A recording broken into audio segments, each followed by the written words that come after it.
जय श्री कृष्ण। नमस्कार। श्रीमद् भगवत गीता के अध्ययन की श्रृंखला में छठे अध्याय ध्यान योग आत्म संयम योग के आज के सत्र में सभी साध्यायियों का स्वागत एवं अभिवादन। ओंकार के नाद के साथ प्रार्थना करेंगे। आ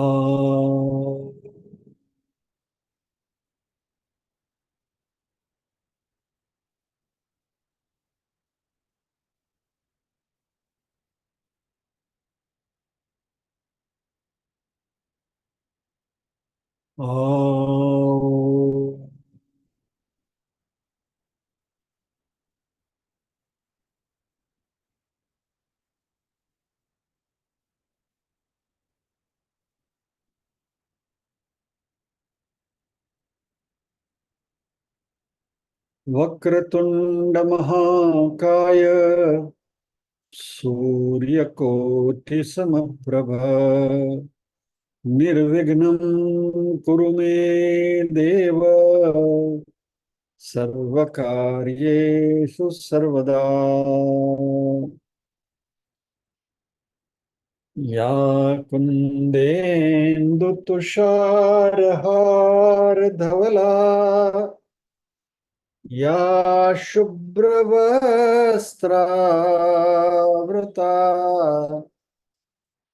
या वीणा वरदण्डमण्डितकरा या श्वेतपद्मासना या ब्रह्माच्युतशङ्कर प्रभृतिभिर्देवैः सदा वन्दिता सा मां पातु सरस्वती भगवती निःशेषजाड्यापहा। वसुदेवसुतं देवं कंसचाणूरमर्दनं देवकी परमानन्दं कृष्णं वन्दे जगद्गुरुम्।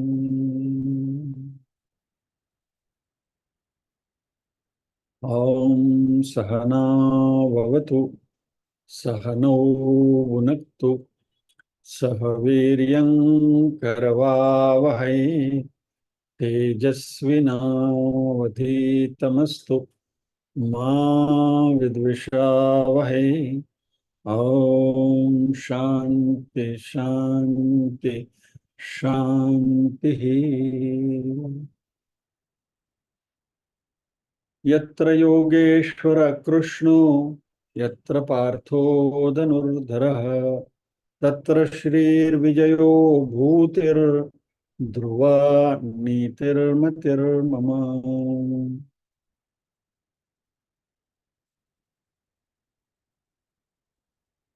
मिनल व्यास पारायण करेंगी 1 से 10 श्लोक।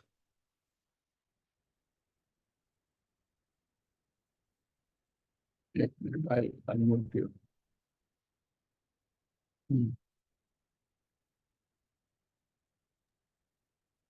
जय श्री कृष्ण। जय श्री कृष्ण। ओम श्री परमात्मने नमः। अथ षष्ठोऽध्यायः। श्री भगवानुवाच अनाश्रित कर्मफलं कार्यं कर्म करोति यः स सन्न्यासी च योगी च न निरग्निर्न चाक्रियः यं सन्न्यासमिति प्राहुर्योगं तं विद्धि पाण्डव न यः सन्न्यस्तसङ्कल्पो योगी भवति कश्चन। आरुरुक्षोर्मुनिर्योगं कर्म कारणमुच्यते। योगारूढस्य तस्यैव शमः कारणमुच्यते। यदा हि नेन्द्रियार्थेषु न कर्मस्वनुषज्जते सर्वसङ्कल्पसन्न्यासी योगारूढस्तदोच्यते। उद्धरेदात्मनात्मानं नात्मानमवसादयेत्। आत्मैव ह्यात्मनो बन्धुरात्मैव रिपुरात्मनः। बन्धुरात्मात्मनस्तस्य येनात्मैवात्मना जितः। अनात्मनस्तु शत्रुत्वे वर्तेतात्मैव शत्रुवत्। जितात्मनः प्रशान्तस्य परमात्मा समाहितः। शीतोष्णसुखदुःखेषु तथा मानापमानयोः। ज्ञानविज्ञानतृप्तात्मा कूटस्थो विजितेन्द्रियः।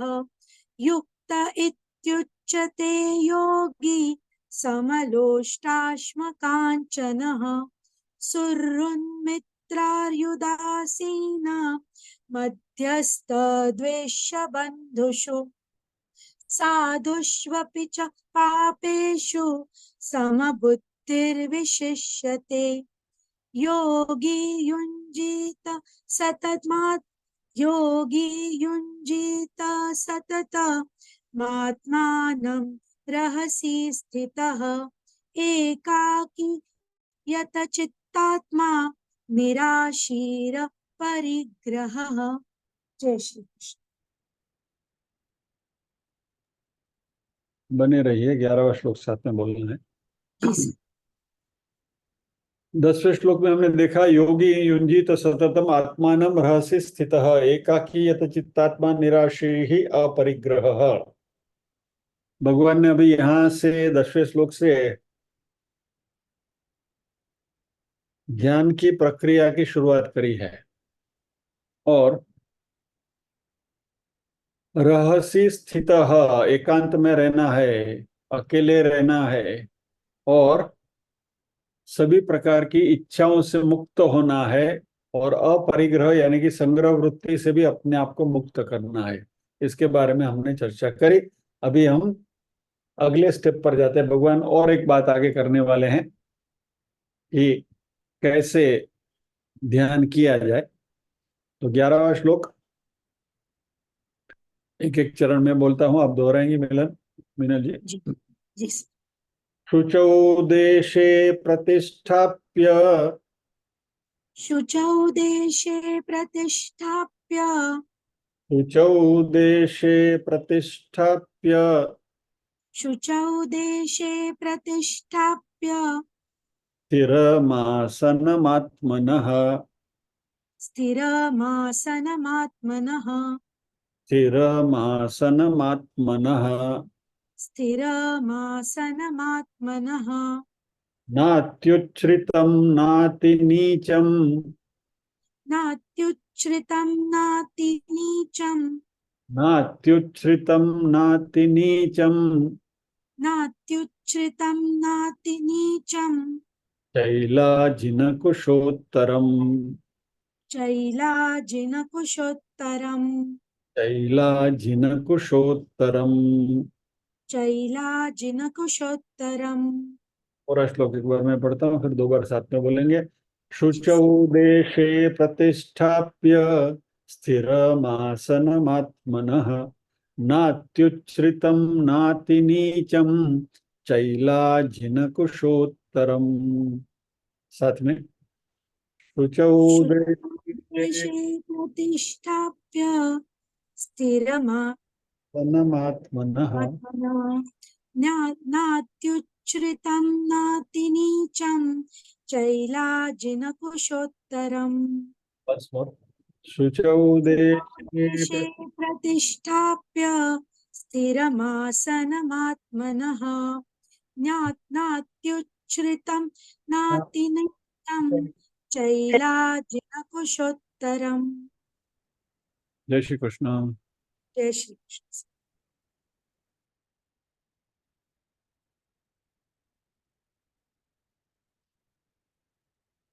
अभी यहाँ भगवान इस श्लोक में कैसे बैठना है इसकी बात करते हैं। शुचौ देशे प्रतिष्ठाप्य स्थिरम आसनम आत्मनः, इस तरीके की इसकी संधि है। शुचो यानी पवित्र, देशे यानी स्थान पर, देश यानी नॉट कंट्री, स्थान। तो शुचो देशे प्रतिष्ठाप्य यानी पवित्र स्थान पर रखे हुए, स्थिरम आसनम, स्थिर आसन, स्टेबल आसन, आत्मनः अपना। यहाँ आत्मा वो सोल वाला आत्मा नहीं है, आत्मा यानी अपना, योर ओन, अपना खुद का आसन। तो शुचौ देशे प्रतिष्ठाप्य स्थिरम आसनम आत्मनः यानी कि पवित्र जगह पर रखे हुए स्थिर, स्टेबल अपने आसन। वो आसन कैसा है? नात्युच्छ्रितम यानी न अति उच्छ्रितम, यानी कि जो बहुत ऊंचा नहीं है, उच्छ्रितम यानी ऊंचा, नात्युच्छ्रितम न अति उच्छ्रितम, और न अति नीचम, बहुत नीचा भी नहीं, यानी बहुत ऊपर भी नहीं, बहुत नीचा भी नहीं। ऐसा आसन आपको रखना है। और आसन का मटेरियल क्या होना चाहिए? चैल अजिन कुश उत्तरम, चैल अजिन कुश उत्तरम।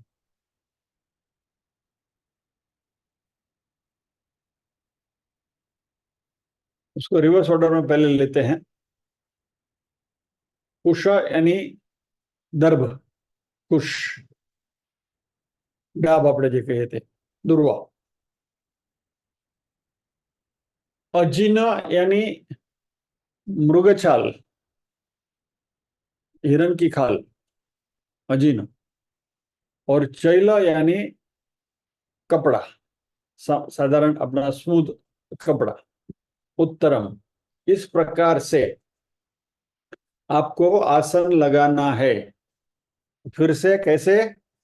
पवित्र जगह पर स्थिर अपने आसन को, जो बहुत ऊंचा नहीं है, बहुत नीचा नहीं है, जो दर्भ, मृगचर्म और उसके ऊपर कपड़ा बिछाया है, वैसा आसन के ऊपर आपको बैठना है, प्रतिष्ठा भी अच्छी तरह से रखते हुए। चलिए इसके ऊपर हम बात करेंगे।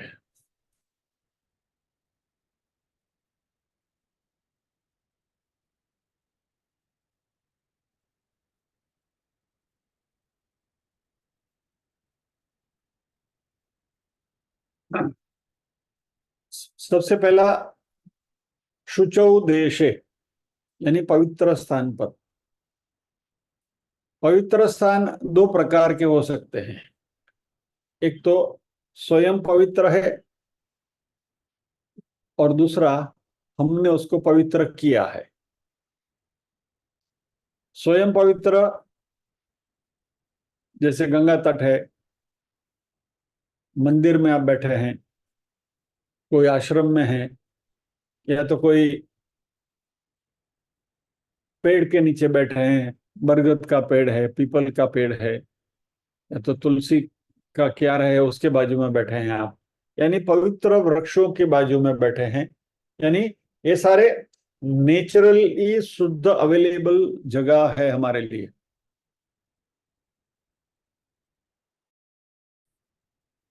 और दूसरा, मान लीजिए कि ऐसा कोई शुद्ध स्थान हमें नहीं मिला, तो अपनी अपना जो स्थल है, अपनी जो जगह है, उसको भी हम शुद्ध कर सकते हैं। यानी कि कूड़ा करकट है तो उसको आप साफ करके हटा दीजिए, उसको झाड़ू पोछा कर लीजिए अच्छी तरह से। क्या पहले के जमाने में गाय के गोबर से उसको लिपा पोती करते थे, बराबर। अभी तो गाय के गोबर की जगह नहीं, अभी तो हमारे टाइल्स आ गई हैं। तो फिर उसको डिसइंफेक्ट कर लीजिए जरा अच्छी तरह से, उसको फिनाइल से साफ कर लीजिए। यानी basically it should be a clean place. शुचो यानी क्लीन, शुद्ध। तो ऐसी शुद्ध भूमि के ऊपर आपको बैठना है, और सबसे पहले वह आसन स्टेबल होना चाहिए, डगमगाता हुआ आसन नहीं। So it could be log of would, कोई पत्थर हो, या तो अभी तो टाइल ही है तो स्टेबल ही है, कोई सवाल ही नहीं है। तो ऐसी जगह के ऊपर, स्थिर जगह के ऊपर, चैल जिन कुशोत्तरम, चैल अजिन कुशोत्तरम। तो इस क्रोनोलॉजी में जाएंगे तो पहले वस्त्र बिछाना चाहिए, चैल यानी वस्त्र, उसके ऊपर मृगचर्म, अजीना और कुश। लेकिन ऐसा नहीं करना है, पहले कुश को बिछाना है, उसके ऊपर अजीन यानी कि मृगचर्म को बिछाना है, और उसके ऊपर कपड़ा बिछाना। अभी यहाँ कुश जो है, दर्भ जिसको हम कहते हैं, डाब, उसका बहुत बड़ा महत्व है।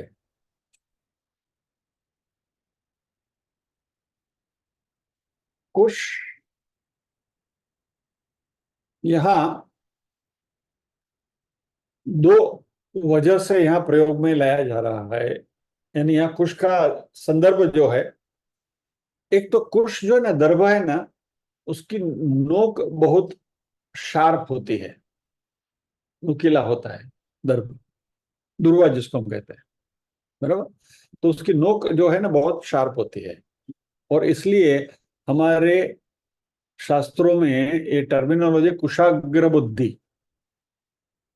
कुश अग्र बुद्धि, कुश का अग्र जो है वो नोक जो है जितनी शार्प है, उतना शार्प इंटेलेक्ट, उसको कुशाग्र बुद्धि कहते हैं। तो यहाँ उस तरीके से भी वो सिंबॉलिक है कुश। तो जब भी आप ध्यान में बैठते हैं तो आपकी बुद्धि इतनी शार्प होनी चाहिए, ताकि आप जिसका ध्यान करने वाले हो, जो आपके ध्याता हैं, उसका ध्येय जो आपका है, जिसका आपको ध्यान करना है, उसका ध्यान आप अच्छी तरह से कर सको, और उसकी इमेज, उसकी छवि जो है वो आपके मन में बिल्कुल स्पष्ट हो, क्लियर हो। इसलिए कुशाग्र बुद्धि के लिए कुश यहाँ आइकॉनिक रूप से लिया गया है। That is point number 1। उपरांत कुश जो कहते हैं कि वो वाराह भगवान के रोम रोम से उत्पन्न हुआ है, इसलिए उसको पवित्र माना गया है।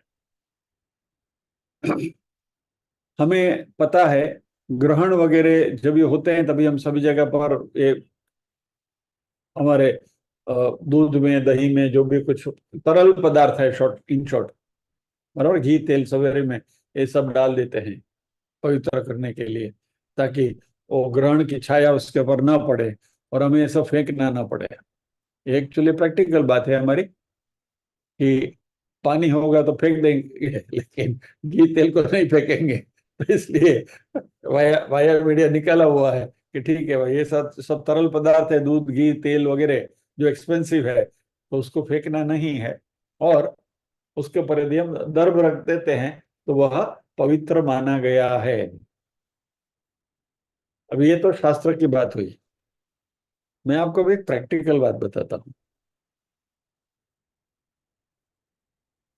हमारे लिए, हमारे घर में ये रेगुलर एक्सरसाइज है अभी तो, क्योंकि अमेरिका आना जाना अक्सर होता ही रहता है। गए 6 महीने 12 महीने, अभी तो इस टाइम हम 15-16 महीने अमेरिका रहकर आए। जब भी हम जाते हैं तो हमारी मेरी श्रीमती जी वह घी और गुड़ में द्रव रख देती है। बाकी तो सब जो भी मटेरियल तरल पदार्थ बाकी तो सब यूज कर लेते हैं, तेल वगैरह, लेकिन घी बचा हुआ पड़ा रहता है। और कब इस टाइम गुड़ भी बचा था, तो घी और गुड़ में उसने एक दर्भ रखा हुआ था। हम करीब 16 महीने के बाद वापस आए। Can you believe? घी और गुड़ दोनों के ऊपर not even a trace of fungus. Fungus नहीं, not even a trace of fungus.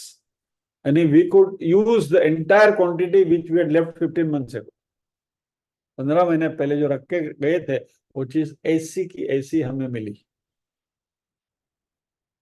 ये कुश का प्रभाव है, और इसलिए यहाँ भगवान ने कुश शब्द का प्रयोग किया है, दर्भ का।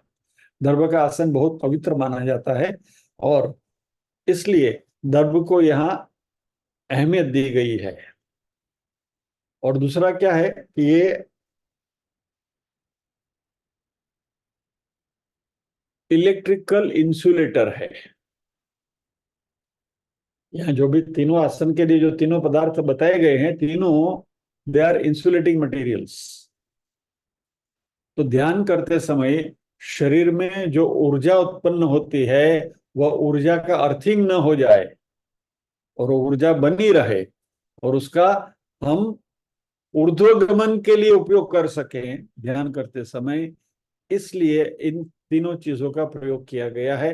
तो कुश जो है, दर्भ जो है, वो it is considered to be an electrical insulator. अभी उसके ऊपर मृगचर्म बिछाने की बात है। मैंने पहले दर्भ का आसन बिछा दिया, दर्भ बिछा दिया आपने नीचे। पहले तो वो दर्भ लाते थे और उसको ऐसे रखकर, क्योंकि वो अनइवन होता है ना। अभी तो दर्भ के आसन ही मिलते, बनाए बने बनाए आसन मिलते, बुने हुए। लेकिन पहले तो ये सब कारीगरी नहीं थी, तो दर्भ लेकर आए और उसको जमीन पर बिछाया। तो पहला फर्स्ट लेयर इज दर्भ। अभी वो ठीक रहे, इधर तितर बितर ना हो जाए, तो उसके लिए उसके ऊपर मृग चर्म बिछाते थे। अब ये मृग चर्म जो है, वो भी इलेक्ट्रिकल इंसुलेटर तो है ही, और कोमल है। इट इज वेरी, उसका एक फील जो है वो बिल्कुल सॉफ्ट है मृग चर्म का। इसलिए वो सॉफ्टनेस रहे, यानी कि जो कुश की जो हार्डनेस है, दर्भ दर्भ की जो नुकीलता है, उसको थोड़ा ये करने के लिए मृग चर्म इटसेल्फ इज इंसुलेटर ऑल्सो। अभी इसको भी पवित्र माना गया है।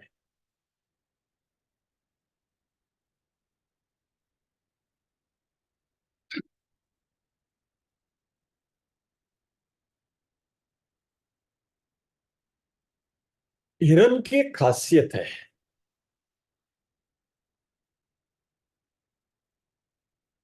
वह कभी झूठा नहीं खाता।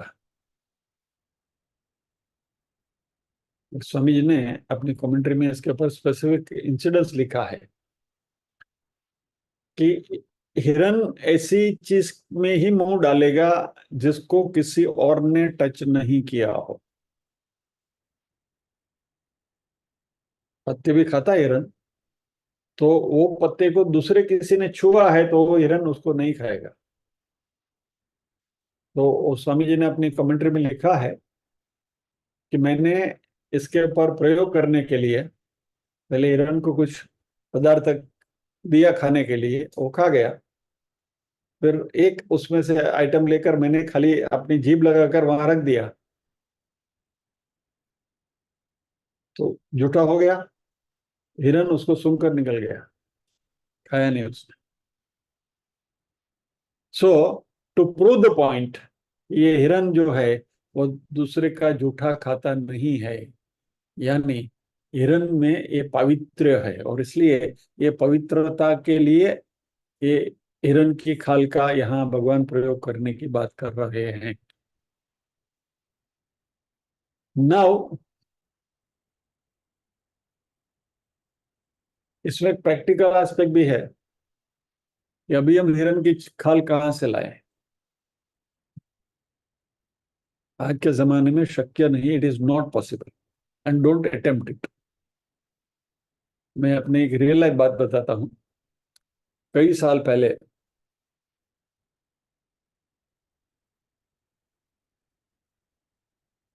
हमारे भूपेंद्र भाई जी के साथ एक ब्राह्मण केदार करके होते थे, पंडित थे केदार, मेन प्रीस्ट हुआ करते थे, हैदराबाद के थे वो। तो एक बार वह जब ये अपने मुल्क गए थे तो वहां से हिरन की खाल लेकर आए। और लेकर तो आए, लेकिन वो चमड़ा ही लेकर आए, सीधा चमड़ा लेकर आए, यानी ताजे मारे हुए हिरन की खाल ही लेकर उठा कर लेकर आए। अभी चमड़ा you can not use it as it is, उसके ऊपर प्रोसेसिंग करनी पड़ती है, उसको टैनिंग करना पड़ता है और सब क्लीन वगैरह करना पड़ता है। वो तो लेकर आया, अभी उसका करे क्या, कैसे उसको साफ कैसे करवाए, क्या करें। अभी फिर सब दिमाग लगा लेने लगे कि धारावी में सब ये सब टेनर लोग वगैरह हैं, उनको किसी को धारावी वाले किसी को देंगे और वो उसको सफा करके वगैरह दे देगा और उसका प्रयोग करेंगे। और ये चेला जो ने कुशोत्तर में, इसलिए वो हमारे भूपेंद्र भाई जी के भी दिमाग के ऊपर ये चेला जिन चढ़ गया था कि मुर्गे चर्म आया है तो मुर्गे चर्म का हम प्रयोग करेंगे। तो वो भी थोड़े उसमें बहक गए थे। फिर मैंने उनसे कहा कि भाई आ धंधो कराई नहीं, reason is killing an animal is a crime. और यदि आपके पास ये मृग चर्म किसी ने देख लिया और इंक्वायरी हुई कि कहाँ से लाए आप, तो लेने के देने पड़ जाएंगे। એટલે આ પ્રવૃત્તિ આપણી પ્રકૃતિને પ્રતિકૂળ હોવાથી ત્યાજ્ય છે। એટલે મૃગ चर्म के पर बैठने का जो दखारा है उसको छोड़ दीजिए, forget about it, don't get into that. इसलिए आप सबसे भी मैं यही बात करता हूँ, भले भगवत गीता में भगवान ने कहा है कि मृग चर्म बिछा कर उसके ऊपर ध्यान करिए, लेकिन इसकी जरूरत नहीं है। आज के जमाने में, आज के संदर्भ में दैट इज इररिलेवेंट। बराबर।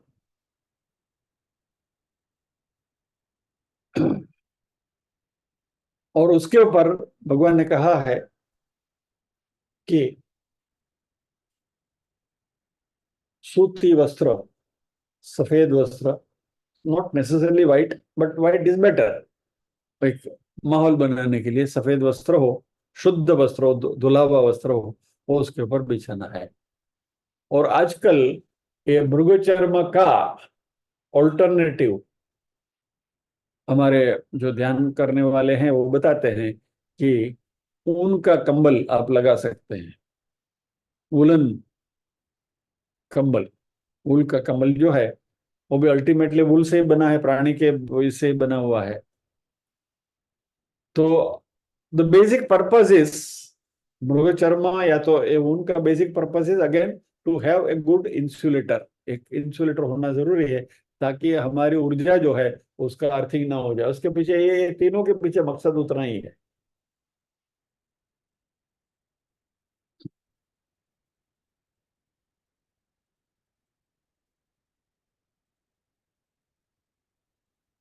अच्छा, दूसरा क्या है कि ये मृग चर्म या तो ये जो ऊनी वस्त्र है उसके ऊपर आप बैठेंगे तो गर्मी लगेगी, because it get seated up, शरीर की गर्मी से भी वो गर्म हो जाएगा। तो वापस again it can be distraction, इसलिए उसके ऊपर सूती कपड़ा आपने बिछाया तो सब समतल हो जाता है। अभी ये आसन जो है वो कैसा, किस जगह पर रखना है? नात्युच्छ्रितम नाति नीचम, बहुत ऊंचा नहीं और बहुत नीचा नहीं। क्योंकि बहुत ऊंचा रखेंगे और ध्यान करते करते झपकी आ गई तो नीचे लुढ़क जाओगे और ऊपर से नीचे गिरोगे। और हम तो यहाँ सब सारे सीनियर सिटीजन बैठे हैं क्या, दड़ी पड़ा नीचे तो फ्रैक्चर होने की संभावना है क्या?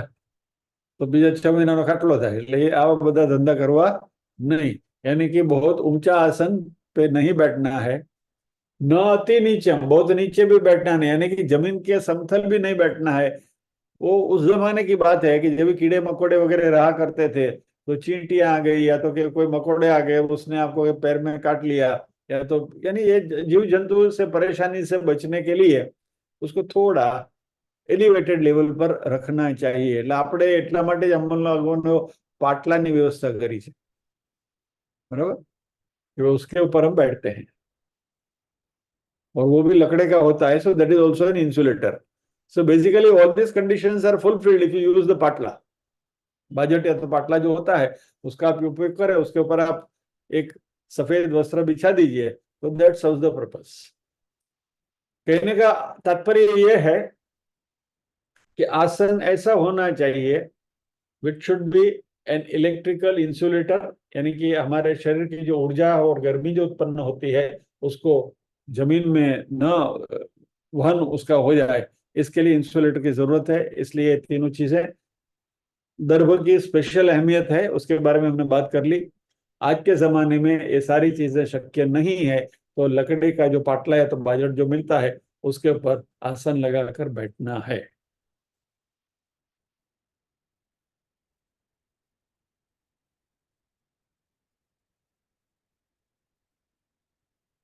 प्रतिष्ठाप्य स्थिरम आसनम आत्मनः, उसको प्रतिष्ठाप्य यानी अच्छी तरह से स्टेबल रखते हुए, यानी वो हिलना डुलना नहीं चाहिए। और स्थिरम आसनम आत्मनः, यहाँ आत्मना यानी वो सोल वाला आत्मा नहीं है। सिर्फ भगवत गीता में आत्मना शब्द का प्रयोग बहुत बहुत अलग अलग कॉन्टेक्स्ट में होता रहता है। कई जगह पर वो आत्मा यानी कि आत्मा की बात है, सोल वाले आत्मा की बात है, कॉन्शियसनेस की बात है। कहीं आत्मा यानी शरीर कहा गया है, कहीं आत्मा यानी सेल्फ कहा गया। यहाँ आत्मा जो है सेल्फ की बात है, यानी आसन अपना खुद का होना चाहिए। You should have your own आसन। दूसरे का आसन आपको लेना नहीं है और आपका आसन आपको दूसरे को देना नहीं है।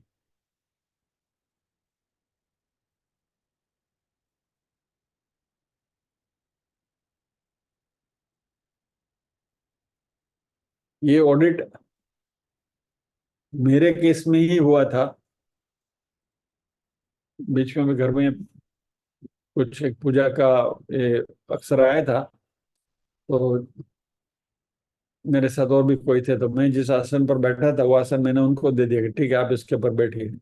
और मेरी श्रीमती जी ने ऑडिट निकाला कि नहीं, अपना आसन किसी को नहीं देना चाहिए। तो मैंने तो आर्ग्यू किया था उनके साथ, क्या फर्क पड़ता है, आसन आसन है, और वो भी पवित्र व्यक्ति है, हम भी पवित्र हैं, ठीक है, उसके ऊपर हम बैठे वो बैठे, क्या फर्क पड़ता है। लेकिन आज ये श्लोक, अभी आज ये श्लोक पढ़ने के बाद मुझे अक्कल आ रही है कि वो जो ऑडिट निकला था वो सही था। भगवान कह रहे कि अपना आसन होना चाहिए, स्थिरम आसनम आत्मनः। आपका आसन आपको किसी को देना नहीं है और किसी का आसन आपको प्रयोग में लाना नहीं है। इसके पीछे भी फिर मैंने पढ़ा, अल्टीमेटली ये जो पूरी जो ध्यान की प्रक्रिया है ना, it is basically on the ऊर्जा का जो संचय होता है उसकी बात है। अभी इसमें आसन दूसरों का क्यों नहीं लेना चाहिए, क्योंकि आपकी अपनी ऊर्जा दूसरे की ऊर्जा में फर्क है। व्हाट इज योर माइंडसेट, आपकी मनस्थिति क्या है, दूसरों की मनस्थिति क्या है, उसके बारे में आपको कोई पता नहीं है। And therefore you should not use somebody else's आसन, और आपका आसन आपको दूसरे को देना नहीं है। तो आज से हम ये सब ख्याल में रखें कि, और एक बहुत समय पहले एक किसी प्रबुद्ध व्यक्ति से चर्चा हो रही थी। उन्होंने कहा कि ध्यान करने के लिए यदि आपको आसन लगाना है तो घर का कोई एक स्पेसिफिक जगह उसके लिए निश्चित करो और उसके ऊपर आप आसन बिछा दो। That should not be removed. वो आसन को आपको वहां से हिलाना भी नहीं है, वहीं रखो। खाली ऊपर का जो सफेद कपड़ा आपने बिछाया है उसको वॉश कर लो, धो धो लो पीरियोडिकली, स्वच्छता के लिए। लेकिन वो जो आसन आपने लगाया है, यदि आप ढंग से ध्यान करना चाहते हैं तो आपका घर का वो कोना, यानी कि जो जगह है, वो जगह भी स्पेसिफिक ही होनी चाहिए। यानी आज इस कमरे में लगाया आसन, कल दूसरे कमरे में लगाया, कल फिर तीसरे कमरे में लगाया, ये भी नहीं चलेगा। ऐसा ध्यान करने वाले लोग कहते हैं। यानी कि स्थिरम आसनम प्रतिष्ठाप्य, अच्छी तरह से रखकर इसके ऊपर ध्यान करना है।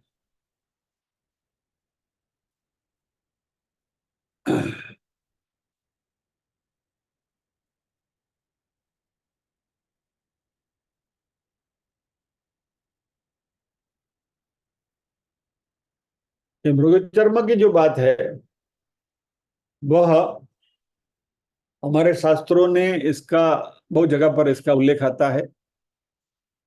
और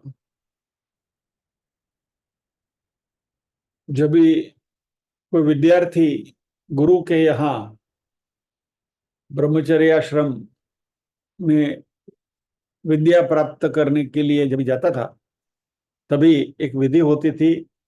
क्योंकि तभी गुरु के आश्रम में जाकर वो विद्यार्थी जो द्विज बनता था। द्विज, दोबारा जन्म जिसका होता है वो, यानी कि ब्राह्मण होता था। तभी उसको यज्ञोपवीत संस्कार किए जाते थे गुरु के आश्रम में, वहां उसको यज्ञोपवीत दिया जाता था। और तभी उसको ये मृग चर्म भी पहनाया जाता था। और उसके लिए भी एक विधि होती थी। क्या, उसके लिए एक श्लोक है, I will not get into the श्लोक पार्ट ऑफ इट, बट जो हम उसको कहते हैं वो इंडक्शन की जो प्रोसेस जो है, in that process of induction, ये मृग उसको यज्ञोपवीत का विधि होती थी। गायत्री मंत्र का उपदेश गुरु देते थे उसके कान में, और उसको मृगचर्म पहनाया जाता था। ये मृगचर्म वो ब्रह्मचर्य का प्रतीक माना जाता था। और that he would use it as a wrapping, वो अपने शरीर को ढकने के लिए भी उसका उपयोग करता था। और कौपिन जब भी धारण किया तो वही मृग चर्म को नीचे बिछाकर वो ध्यान ध्यान करने के लिए भी उसी मृग चर्म का प्रयोग करता था। यानी कि अपना ही आसन, खुद का ही मृग चर्म, खुद का ही कौपिन। तो ये बात उस जमाने में, क्योंकि ये मृग चर्म जो है वो नेगेटिविटी से बचाता है, ऐसा कहते हैं। It protects you from negative forces. वो उस प्रक्रिया में बहुत सारे मंत्र हुआ करते थे, दंड धारण करने के लिए, जनोई देने के लिए, वगैरह वगैरह। Let's not get into that.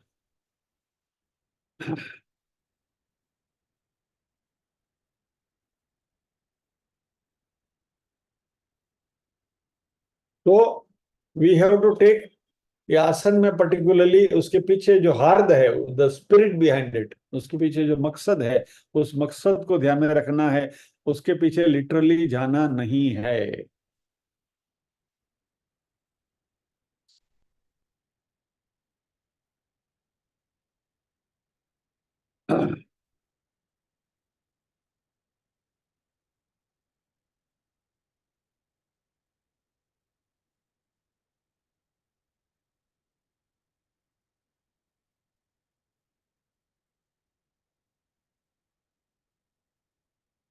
कहीं कहीं मृग चर्म का भी प्रयोग किया जाता है, कहीं कहीं व्याघ्र चर्म का भी प्रयोग किया जाता है। Tiger skin also is used. लेकिन ये सब जो है वह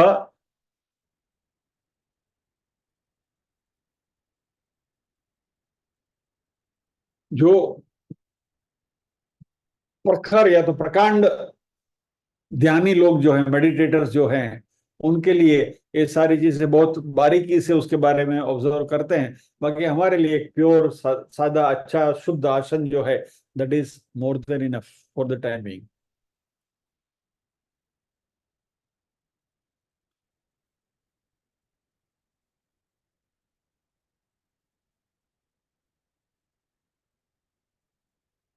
अंत कारण प्रतिबंध निवृत्ति के लिए ध्यान किया, उसकी बात अभी हम आगे करेंगे, आगे आने वाला है सब।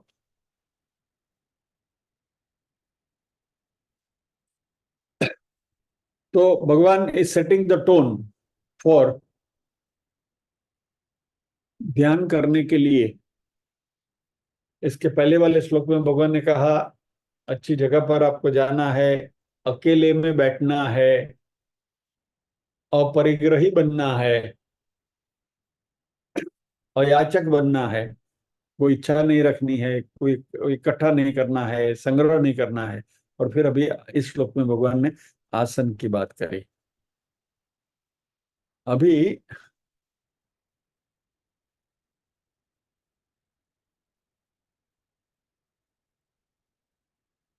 क्योंकि इस श्लोक में हमें इससे ज्यादा कुछ चर्चा करना का प्रयोजन नहीं है। एनीथिंग इफ वी से और talk anything it will be mayor repetition, इसमें नहीं जाना है। लेकिन समय है इसलिए इस बात के ऊपर थोड़ा, यानी दूसरे टॉपिक के ऊपर तो एक चर्चा कर लेते हैं।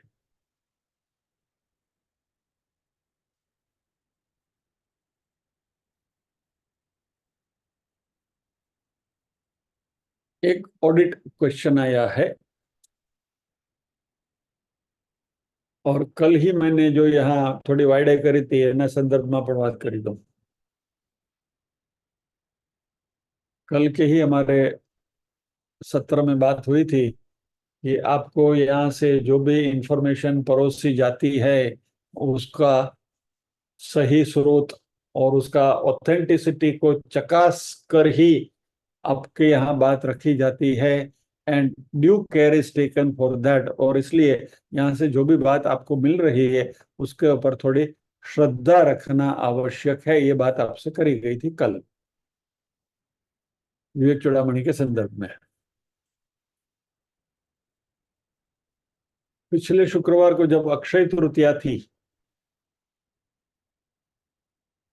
तो तभी हम अक्षय तृतीया की बात कर रहे थे, और उस समय एक बात कही गई थी कि महाभारत का युद्ध कुरुक्षेत्र का अक्षय तृतीया के दिन समाप्त हुआ। उसके ऊपर एक ऑडिट ऑब्जेक्शन आया था कि भीष्म ने अपने प्राण त्यागे 14 जनवरी, बराबर। तो पोष मास 9 महीना आएगा ना। और भीष्म बाणशैया के ऊपर 56 दिन तक थे। दैट इज ऑल्सो महाभारत में लिखा हुआ है। तो 14 जनवरी से 56 डेज बैक कैलकुलेट करो तो अक्षय तृतीया कहाँ आएगी? चलो तो गड़बड़ थी। तो क्या है, व्हाट्सएप यूनिवर्सिटी की देन है क्या? लेकिन जिस सोर्स से इंफॉर्मेशन मिली थी वो सोर्स ऑथेंटिक था, इसलिए मैंने भी बोलते बोलते बोल तो दिया कि अक्षय तृतीया के दिन महाभारत का युद्ध समाप्त हुआ। लेकिन जब ये ऑडिट ऑब्जेक्शन आया हमारे एक साथी की ओर से, I am thankful to the person who had pointed out, it was a food for thought. यानी कि इससे ऐसी बातें जब सामने आती है ना तो कुछ खंगालने का, ढूंढने का थोड़ा उत्साह बढ़ता है। तो मैंने सोचा इसमें, क्योंकि जो सोर्स से इंफॉर्मेशन आई थी ये व्हाट्सएप यूनिवर्सिटी की नहीं थी बात। व्हाट्सएप यूनिवर्सिटी में भी आई थी ये बात, लेकिन ये व्हाट्सएप यूनिवर्सिटी की नहीं थी। Because I I I I try to be very very particular. ये व्हाट्सएप यूनिवर्सिटी की बात सीधी लाकर रखता नहीं होगी, वो तो सीधा आपके पास आता ही है। तो ऐसी कोई बात है थोड़ा उसको चकासता हूँ, लेकिन ये बात स्लिप हो गई और अक्षय तृतीया बोल दिया उस दिन मैंने। लेकिन सोचा कि जो सोर्स से आया है वो सोर्स तो ऑथेंटिक है। तो फिर थोड़ा उसके ऊपर रिसर्च करना शुरू किया। इसमें से जो कुछ मिला थोड़ा बहुत आपके सामने रखता हूं, यानी क्या क्या चीजें मिली हैं ढूंढते ढूंढते। सीधा आपको डिस्प्ले कर रहा हूँ। युद्ध की यानी मैं वहां जहां जहां से खंगाला है वहां से सब कॉपी करके यहाँ एक डॉक्यूमेंट के फॉर्म में आपके सामने रख रहा हूँ, सब कंपाइल करके। युद्ध की ऐतिहासिकता विद्वानों की चर्चा का विषय है। ऋग्वेद में उल्लिखित 10 राजाओं की लड़ाई ने कुरुक्षेत्र युद्ध की कहानी का मूल आधार बनाया हो सकता है। महाभारत के वृतांत में युद्ध का बहुत विस्तार और संशोधन किया गया था, जो इसे संदिग्ध बनाता है। कुरुक्षेत्र युद्ध को एक ऐतिहासिक स्थिति प्रदान करने का प्रयास किया गया है, जिसमें अनुसंधान का सुझाव दिया गया है। और फिर बहुत सारी डेट्स हमारे सामने आ रही है। ईस्वी सन पूर्व 10,000 साल, ईसा पूर्व 3,102 साल की डेटिंग होती है, वगैरह वगैरह।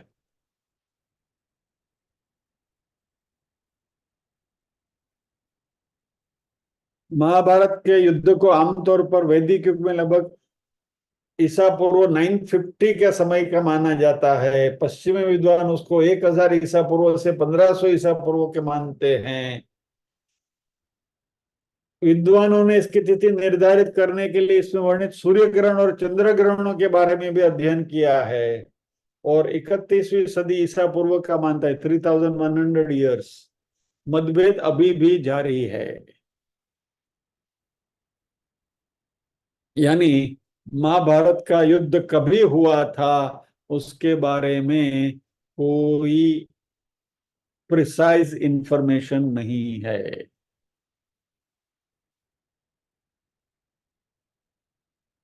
तो इस कंफ्यूजन में कौन सी पर्टिकुलर डेट को युद्ध शुरू हुआ था और कौन से दिन को युद्ध पूरा हुआ था, उसकी कोई स्पेसिफिक इंफॉर्मेशन नहीं है। ये सब इस जो सारे रिसर्च हुए उसकी बात है। लेकिन एक सोर्स मुझे ऐसा मिला, भीष्म बाणशैया पर 56 साल थे, वो बात तो पता है। उत्तरायण के दिन उन्होंने अपना देह छोड़ा।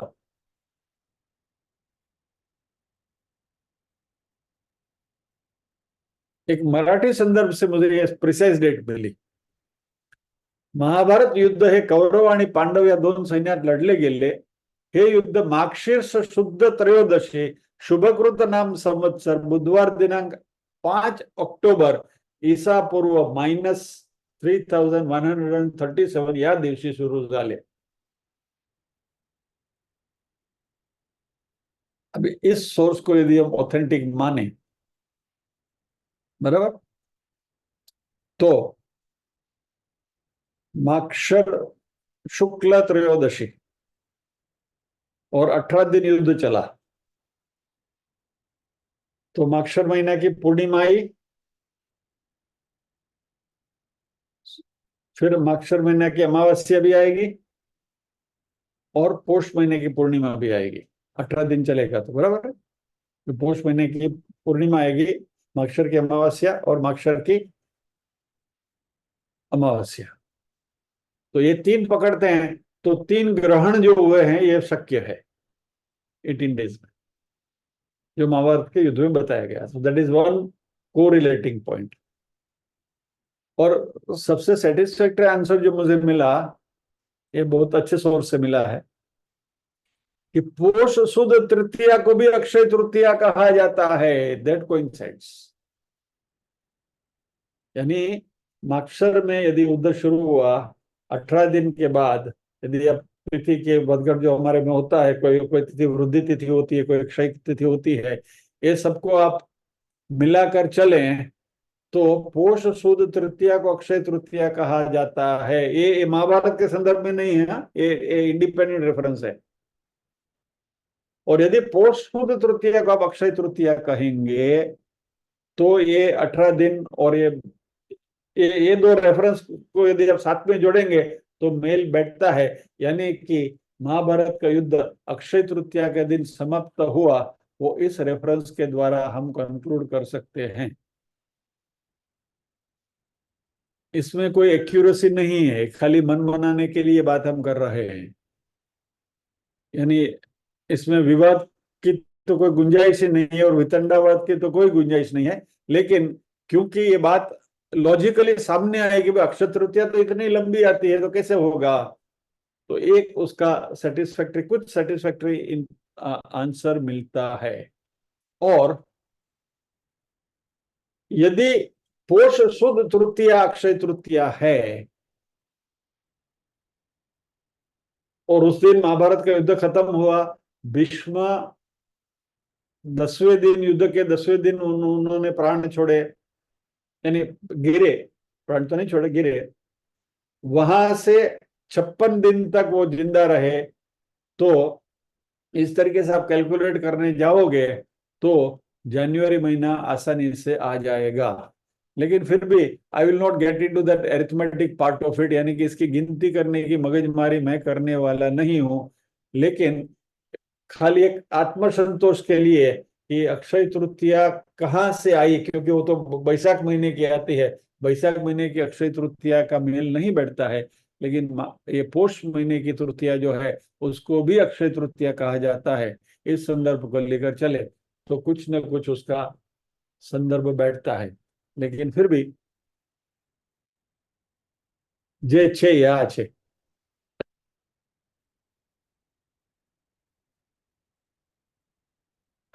एक्चुअली मैं ये इसकी तिथि ढूंढने के लिए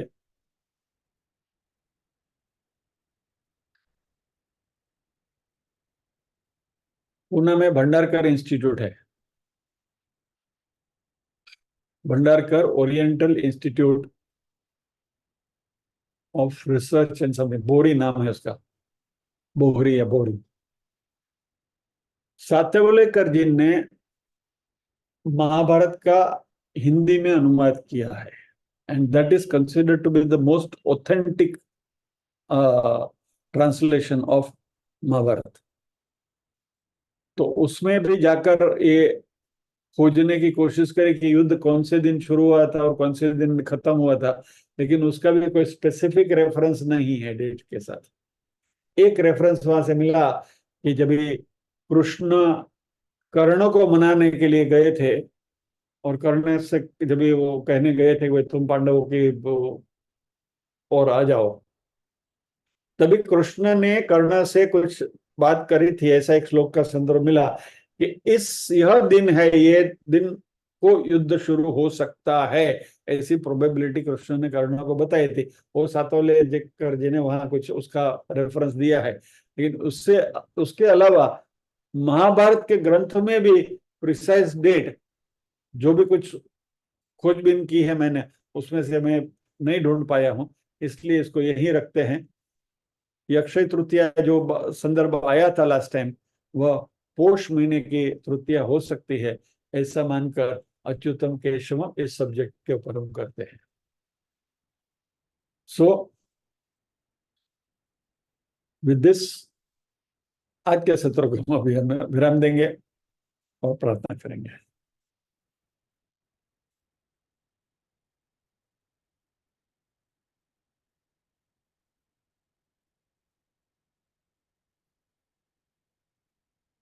ये पूरी बात आपके सामने इतनी डिटेल में रखने के पीछे मकसद इतना ही था, आपको दोबारा भरोसा दिलाने के लिए कि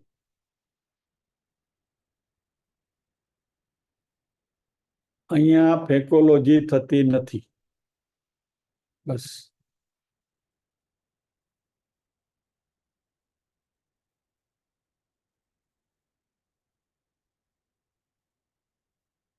गलती हो सकती है, टू एयर इज ह्यूमन।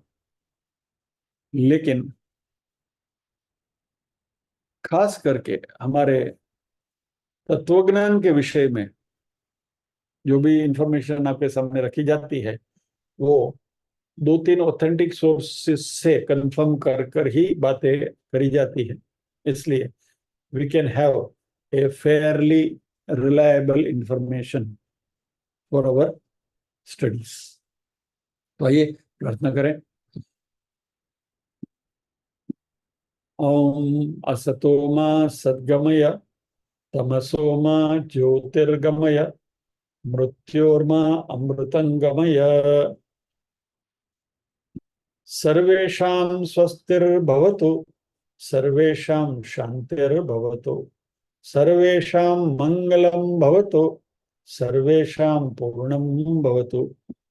लोका समस्ताः सुखिनो भवन्तु, लोका समस्ताः सुखिनो भवन्तु। नाहं कर्ता हरिः कर्ता, हरिः कर्ता हि केवलम्। ओम शांति शांति शांति। सभी के हृदय कमल में विराजमान परम कृपालु परमात्मा को वंदन करते हुए आज के सत्र को विराम देते हैं। अगले शुक्रवार फिर मिलेंगे अगले श्लोक के साथ। जय श्री कृष्ण।